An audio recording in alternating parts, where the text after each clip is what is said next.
You hear me talking, hillbilly boy? I ain't through with you by a damn sight. I'm gonna get medieval on your ass. Well, here we are. Hello, and welcome to Modern Medieval, the podcast. I'm Ello. And I'm Megan. And so, Ello, do you know that getting medieval on your ass became like a thing following Quentin Tarantino's film Pulp Fiction? Well, I do thanks to the class that we took at UCL, taught by Bob Mills. But before that, I didn't really realize. Yeah, so before we kind of dive into that more scholastic element and the controversy around getting medieval, did you know that it has its own Urban Dictionary page? Really? Yeah. So it's called Get Medieval. And I'm going to share some of the definitions because I think that they are quite a treat. So the first one is to physically torture or injure someone by means of archaic methods, usually involving tools frequently used for blacksmithing or traditional feudal era torture. Examples of such include thumb screws, flesh peeling, flaying, and branding. So this is a very barbaric medieval definition. The second definition follows in the same vein, but it starts off exactly what the damn title says. This means to go Spanish Inquisition on someone's ass. Oh my God. Which, as we know, that's an anachronism because that's quite a bit later. So great context for this show. And it continues thumb screws, hooks, hot irons, needles, and anything else that reminds you of Saw or Hostel. Just picture Hellraiser and you're Mr. Pinhead. The person you go medieval on is your own poor Frank Cotton. But my favorite, these are the final two for get medieval. In short, getting medieval means to be getting ridiculously drunk. And then here we go. This is my absolute favorite on what get medieval means. And it's so much different than what we just heard in Quentin Tarantino's film. Also used when you're invited to a birthday party at medieval times and your team wins. What? So, dear audience, that's get medieval for you. We're going to get modern medieval. I hope the audience, that you guys have seen Pulp Fiction. If you're like, we got into the idea that everyone has, but maybe not everyone has. When we were in the class, I don't remember. Did everyone see it? I think it was pretty widespread, but I can't recall if everyone had seen it. I rewatched it before the class started for Actually, context. I did too. And I'd forgotten that was a quote. Like, I didn't really remember that was really something that was said. No, same. And as you can hear in the clip, it's very kind of buried in other exposition, violence, and colorful language. So and the movie's long. It's at least 2 hours. Oh my God, it is. The fact, and this is quite a bit later in, so the fact that small fragment was pulled out as one of the kind of key moments is really interesting, especially when you have the long exposition scene at the beginning with the burger and everything. And then you have this get medieval on your ass. I think of the film, the scene that I remember the most is when Emma Thompson and John Travolta dance. I think that is the iconic scene in my mind. Yeah, it's Uma Thurman. Emma Thurman, whoops. Yeah, so... Emma Thurman. Still blonde, still gorgeous, but very different one. Yeah, that is, I agree, probably one of the most iconic scenes in the film. Yeah, when they're doing the twist off at the 50s diner. Yeah, that film kind of has become this really interesting pop culture icon in a way. I have a lot of friends who say that's their all-time favorite film, or if not all-time favorite, top 5, top 3. Yeah, I do too. It's impressive. It's impressive. I am not the biggest fan of it. When I watched it for our course at UCL with the blessed Bob. Bob. Bob. Hi, Bob. Yeah. Sorry for embarrassing you. True colors coming out. But that was only the second time that I had seen it. And I recall the first time I watched it, oh goodness, 4 or 5 years ago, because I was a bit late coming to it. I actually couldn't watch it all the way through in one sitting. I kind of watched it in vignettes, which is nice as it's laid out in these interconnected vignettes. But yeah, it never has really spoken to me. Like, I appreciate what's being read into it, but I also feel like it's too much seeing the Jesus figures of Uma Thurman after the cocaine overdose with like blood dripping down her face. I personally don't relate to that, but I'm not yucking someone else's yum. So any other? Yeah, I agree. I just don't relate with Pulp Fiction. Yeah, I love a lot of other Tarantino films. I think Reservoir Dogs is my favorite. Yeah, I know this is controversial, but I'm not a huge Tarantino fan. I think that he's cool, but I just don't know. It's not my kind of film. Very fair. Very fair. Yeah, I think I must have watched Pulp Fiction once when I was like 15, and then I rewatched it for the course, and I think I had a very similar reaction. I was like, this is a bit boring. There's just a lot of people, it's like it kind of mimics a way of life that people dream of having, but like in actual reality, do you really want to have that lifestyle? And is it really that interesting to see 2 hours of people swearing and killing? Although I do remember thinking that the burgers they ate looked really good. Yeah, I definitely agree. It's such an interesting film. And I remember that for Bob's class, I watched the movie before reading the article. And I was very confused on what I was supposed to be looking for. And I actually can't recall if I picked up on that little line or if I heard it and thought, is this it? I don't know if you read the article prior or the movie first. I actually can't remember. Maybe I must have done, I don't remember actually, but I remember thinking after I'd read the article and reflecting on the film that like, I wasn't sure. There was such an emphasis on this one small quote. Right.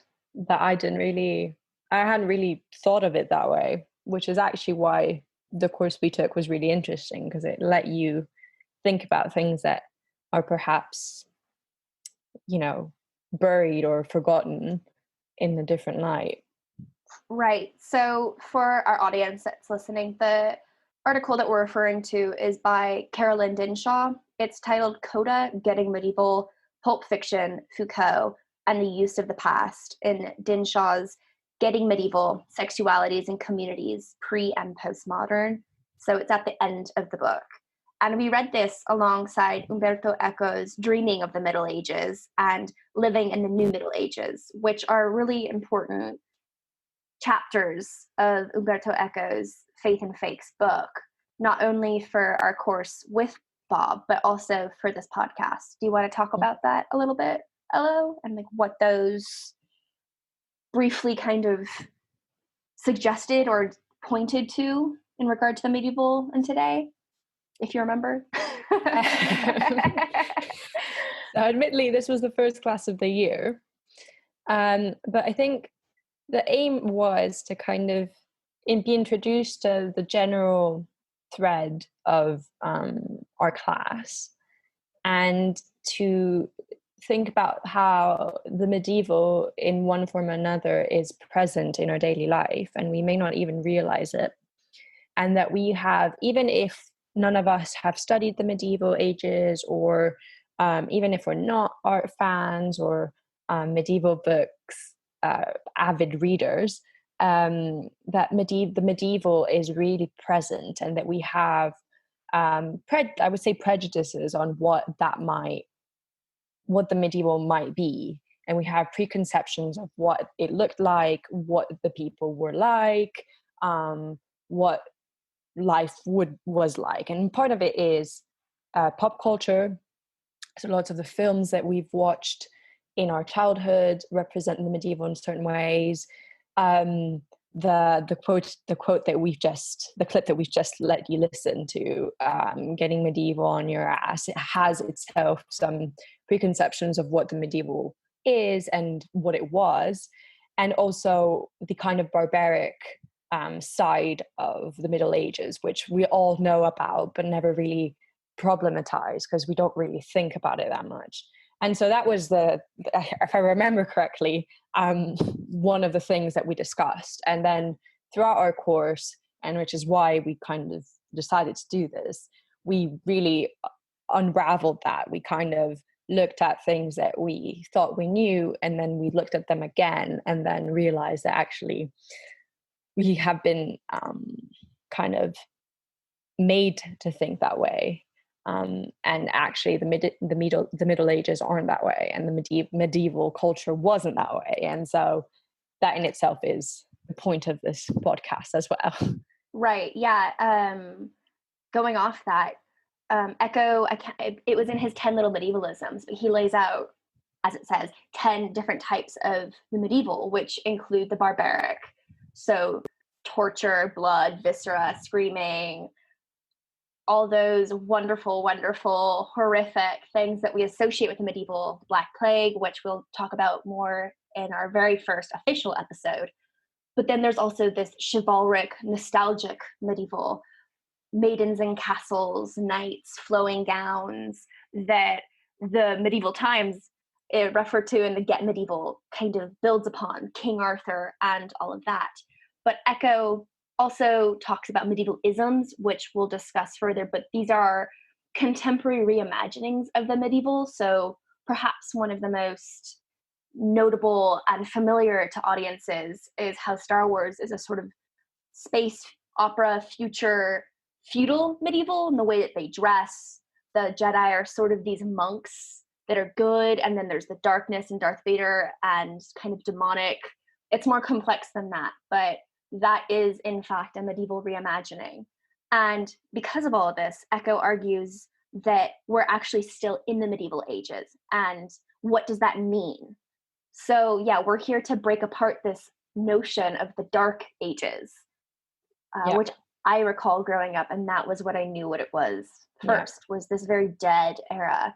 And actually, contrary to that, it's a very rich time. People were quite intelligent and intuitive, and there was a lot going on.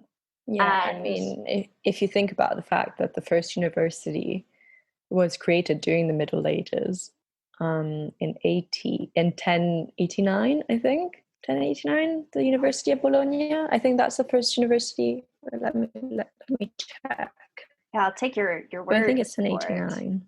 And other famous institutions like Oxford and Cambridge. I believe University of Edinburgh is a bit more in the center, the high Middle Ages to late Middle Ages. But yeah, these institutions that are not only part of that medieval collegiate style, but also authentically that at their core. And yeah, it's quite fascinating. And so we don't want to ramble too much, but maybe we should also kind of share why we are here, like you and me, not just because of Bob, but our relationship to the medieval. So just for context, we're not actually physically together. Right. This is a pandemic time. We're in two different countries and doing this via Zoom. So we apologize if the quality isn't perfect. But the idea came to us when obviously the pandemic hit and all the newspapers started propagating this very like apocalyptic rhetoric, and we were just like, hold on a second, this is exactly what we've been studying, and this is exactly what maybe we should be thinking about, is this is yet another example of how the medieval still pervades our present. Yeah, how prolific the rhetoric of the medieval is, in fact. Yeah. And so actually we decided to do this based on the current events, because obviously this affects everyone in different ways. And I mean, I feel like anyone can say that they've been affected by COVID in one way or another. And so that was really what started this. And that's really what we want to do, kind of like let you into what we studied this year and let you see it for yourselves in a way. Right. And also just to share our kind of fledgling passion as up and coming medievalists, thanks to Professor Robert Mills, aka Bob's class. I went into our modern medieval revival reception course having never studied the medieval. I shamedly kind of shied away from studying it in my English literature courses, didn't really take it that seriously. Chaucer's great, but can be hard to read. Beowulf, I really just sparked against it because shame on me. And I mean, all my other engagements with the medieval were in regard to pop culture, to film, to television. I went to medieval times when I was in 6th grade when we studied Arthurian legends. Yeah, oh my God, it was so much fun. I had a blast, but I was also 12, so entertainment for the masses. But throughout Bob's class, you start to pick up on certain things. So for me, I'm really interested in the way that certain ideas and modalities from the medieval carry on. The architecture is great, Pugin and Ruskin, and that notion of the Gothic revival. I think the architecture is beautiful. William Morris's flower illustrations and tapestries are great, but I'm really interested in kind of more the iconographic elements. And even though my master's dissertation is not with Bob for our UCL degree, I am currently looking at medieval practices in hagiography, or the writing of saints' lives, and its comparison to the Gothic, hopefully for my PhD. So I have found myself kind of turning more and more to this.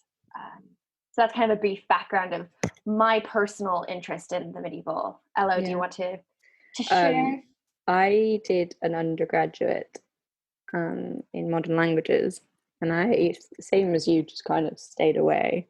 And for anyone who knows me, my Dante paper was a source of great pain, which I complained about on a daily basis. I think people were sick of me by the end of it. And so it was always something I kind of shied away from and thought of as, I'm sorry to say this, very boring. But I took the course as a means to challenge myself, and I'm really glad I did, because it turned out to be the course that I enjoyed the most in my master's course. And I'm actually very funnily doing my master's dissertation on a medieval topic. I'm looking at Dante's Divine Comedy, specifically Paradise, and the representations of the godly and the kind of structure of the book, in terms of how it's represented and the difficulties in representing it, which I think, to anyone who's known me in my undergrad, can kind of know that that's really very funny that I've ended up doing so many things in regards to that. But what I found particularly interesting and what I think is worth examining is looking at ways in which, for example, the preconceived ideas that we have of the Middle Ages and the things that get omitted from that discourse. Mm-hmm. So being Italian and being born in Palermo in Sicily, I'm particularly interested in ways in which the Middle Ages are actually quite a complicated time, and actually a time where peace actually prevailed sometimes, and that actually never gets talked about. And so I look at, I focus on one of my essays on the Cappella Palatina in Palermo and the different cultures living in Palermo in the Middle Ages in 13th, 14th century. So that's really what interests me.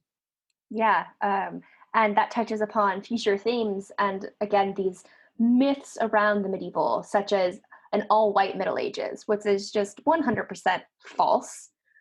We think of these really umbrella terms, again, of God and religion being the end-all be-all, which there is a slight echo of truth in that, but it's not so clean-cut. That they were dirty, that they were ignorant, not so true. That the Crusades were, they were a huge event, but not this, again, end-all be-all. And again, touching what you're saying, like, it was quite peaceful. There was a lot going on. If I recall, because I helped proofread some of your elements of that essay. You did.